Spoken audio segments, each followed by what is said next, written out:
عنتم ولكن الله حبب إليكم الإيمان وزينه في قلوبكم وكره إليكم الكفر والفسوق والعصيان أولئك هم الراشدون فضلا من الله ونعمة والله عليم حكيم صدق اللہ العظیم۔ کل کی آیت میں یہ بات آئی تھی کہ ایک خبر پر بہت سارے صحابہ کی رائے تھی کہ ان قبیلے والوں سے جہاد کیا جائے۔ بعد میں تحقیق کرنے پر معلوم ہوا کہ انہوں نے زکوٰۃ دینے سے انکار نہیں کیا اور وہ خبر غلط تھی۔ تو آگے ایک بات فرمائی وَاعْلَمُوا أَنَّ فِيكُمْ رَسُولَ اللَّهِ، تم جان لو کہ تمہارے درمیان اللہ کے رسول لو یطیعکم فی کثیر من الامر، اگر بہت ساری باتوں میں وہ آپ کی بات مانیں اطاعت کریں تو لعنتم، تم نقصان میں پڑ جاؤ گے۔ ظاہر ہے وہ اللہ کے رسول ہیں، ان کی رائے وہ وہی ہوتی ہے جو اللہ کی طرف سے ان کے دل میں آتی ہے۔ تمہاری رائے صحیح بھی ہو سکتی ہے، غلط بھی ہو سکتی ہے۔ ہر آدمی کی رائے پر اگر عمل کیا جائے تو نقصان ہوتا ہے۔ جیسے یہاں بہت ساروں کی رائے تھی کہ جہاد کیا جائے، لیکن ظاہر ہے کہ یہ رائے حقیقت میں صحیح نہیں تھی۔ اس لیے اس پر تنبیہ فرمائی کہ آدمی اپنی رائے تو دے دے لیکن اصرار نہ کرے کہ جو میں نے رائے دی ہے اسی پر عمل کیا جائے، اس سے نقصان ہوتا ہے۔ اور ہم کو اور صحیح چیز کو اپنی رائے کے تابع نہ کریں کہ جو میں کہہ رہا ہوں یہی صحیح ہے، یہی حق ہے، یہی سچ ہے، بلکہ اپنی رائے دیں اور باقی جو ہم ہو اس کو قبول کر لیں۔ یہ نہیں ہے کہ میں نے رائے دی ہے، میری رائے پہ عمل نہیں ہوا، ناراض ہو جائے کہ میں نے تو یہ مشورہ دیا تھا اس پہ عمل نہیں ہوا۔ کچھ چیزیں ہیں جو فطری طور پر ہر انسان میں پائی جاتی ہے۔ ہر انسان اپنے آپ کو سب سے زیادہ عقل مند سمجھتا ہے، دوسروں سے زیادہ وہ سمجھتا ہے کہ جتنی مجھے سمجھ ہے اتنی کسی دوسرے کو سمجھ نہیں۔ ہر انسان اپنے آپ کو زیادہ جسے کہیں کہ علم والا سمجھتا ہے، جو میں سمجھ رہا ہوں یہ نہیں سمجھ رہے اور بس میری ہی سمجھ صحیح ہے، تو یہ غلط ہے، ایسا نہیں ہوتا۔ وَفَوْقَ كُلِّ ذِي عِلْمٍ عَلِيمٍ، ہر علم والے کے اوپر علم والا ہوتا ہے، ہر جاننے والے سے زیادہ جاننے والا ہوتا ہے، ہر سمجھ سے زیادہ سمجھ والا ہوتا ہے۔ ضروری نہیں ہے کہ ہر چیز میں اس آدمی کی رائے 100% صحیح ہو، ایک چیز میں صحیح ہوگی ایک میں صحیح نہیں ہوگی۔ تو فرمایا کہ یہ نہ کہو کہ میری رائے ہے تو اسی پر عمل ہو، اور ایک حق بات ہے تو آدمی کو اب اس کی رائے ہے یہی حق، ایسا نہیں ہے۔ سو بات رائے ہوگی لیکن حق نہیں ہوگا۔ تو اللہ کے رسول اگر تمہاری ہر بات کو مانے تو نقصان ہو جائے گا، اس لیے کہ تو اللہ کے رسول لعنتم ولکن اللہ حبب الیکم الایمان، لیکن یہ اللہ کا فضل ہے کہ اللہ نے تمہارے لیے ایمان کو محبوب کر دیا، ایمان کی محبت تمہارے دلوں میں آ گیا۔ اگرچہ رائے پہ عمل نہیں ہوا لیکن صحابہ تو صحابہ تھے، صحابہ تو صحابہ تھے۔ یہ نہیں ہے کہ میری رائے پہ عمل نہیں ہوا تو ناراض ہو جائیں، بلکہ جو اللہ کے رسول نے فیصلہ کیا اس کو تسلیم کیا، اور ایمان کی محبت وہ ان کے دلوں میں رچی بسی ہوئی ہے۔ حبب الیکم الایمان وزینہ فی قلوبکم، کہ اللہ نے ایمان کو تمہارے لیے محبوب کر دیا ہے اور اس کو تمہارے دلوں میں مزین کر دیا ہے۔ ایمان کی محبت اللہ کرے مل جائے۔ صحابہ کو ملی ہوئی تھی ایمان کی محبت، اس لیے ہر چیز کو ایمان پہ قربان کرنا کوئی مسئلہ نہیں تھا، ہر چیز کو، چھوٹی سی چھوٹی چیز، بڑی سی بڑی چیز ایمان کے مقابلے میں قبول ہو جاتی ہے، قربان ہو جاتی ہے، کہ ایمان کی محبت وہ دل میں رچی بسی۔ ایک حدیث میں فرمایا کہ آدمی 3 چیزیں پیدا کر لے تو ایمان کی مٹھاس ملے۔ جیسے ہر چیز کا ذائقہ ہوتا ہے، انسان کھاتا ہے، ایمان کا بھی ایک ذائقہ ہے اور ایمان کی بھی ایک مٹھاس ہے، لیکن 3 چیزیں ہوں تو پھر یہ ایمان کی حلاوت ملتی ہے، ایمان کی مٹھاس ملتی ہے۔ پہلی چیز کہ اللہ اور اللہ کے رسول کی محبت ہر چیز سے بڑھ کر، اللہ اور اللہ کے رسول کی محبت ہر چیز سے بڑھ کر ہو، جب یہ چیز پیدا ہوگی تو اس ایمان کی حلاوت ملے گی، اس ایمان کی مٹھاس ملے گی۔ اس سینکڑوں واقعات ہیں صحابہ کے کہ یہ محبت انہیں ملی ہوئی تھی کہ اللہ اور اللہ کی رسول کی محبت کی خاطر جان مال جو قربانی دینی پڑے دے دی، لیکن محبت پر اور اس ایمان کے سودا نہیں کیا۔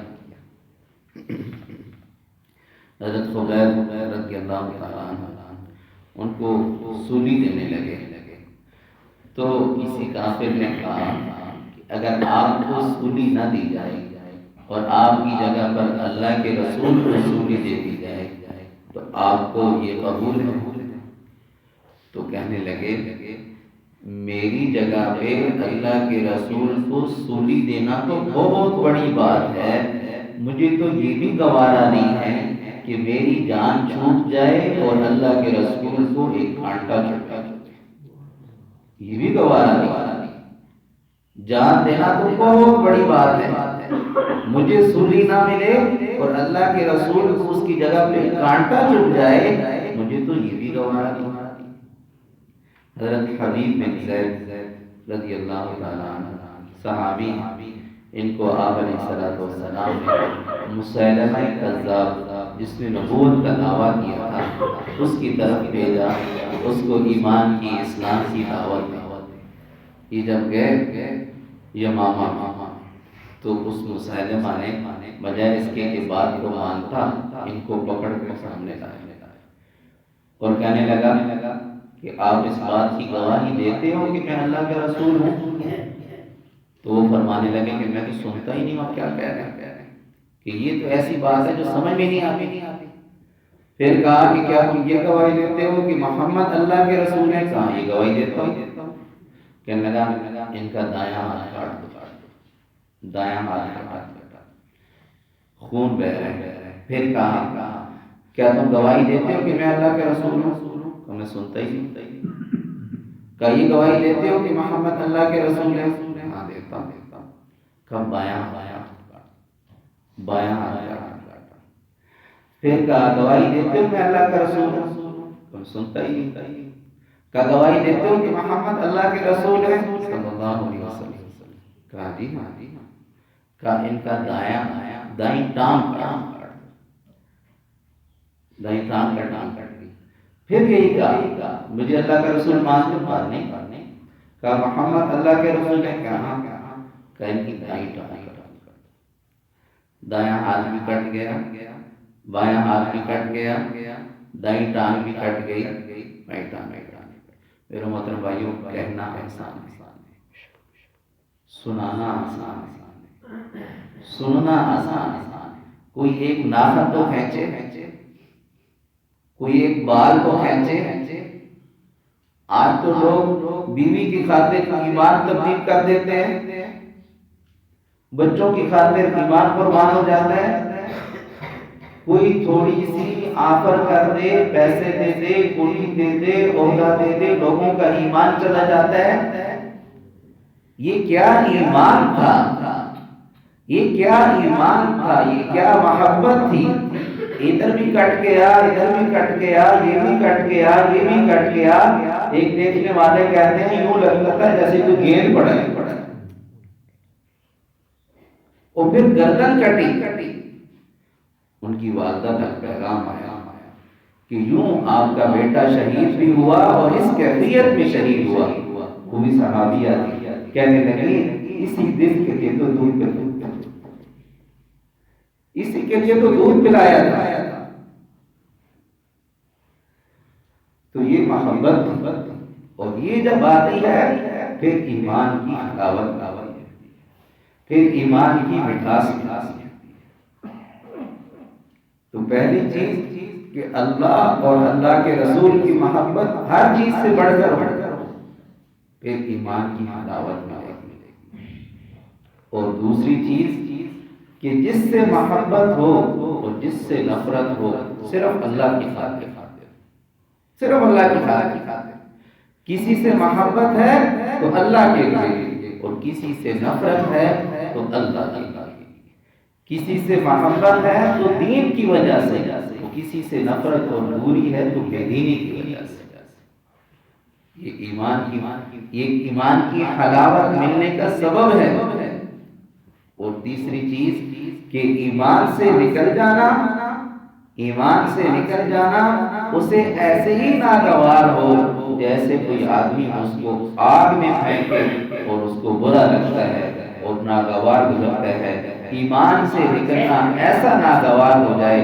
جب یہ تین چیزیں ہوں تو فرمایا ایمان کی مٹھاس ملے گی، ایمان کی حلاوت ملے گی، ایمان کا ذائقہ ملے گا.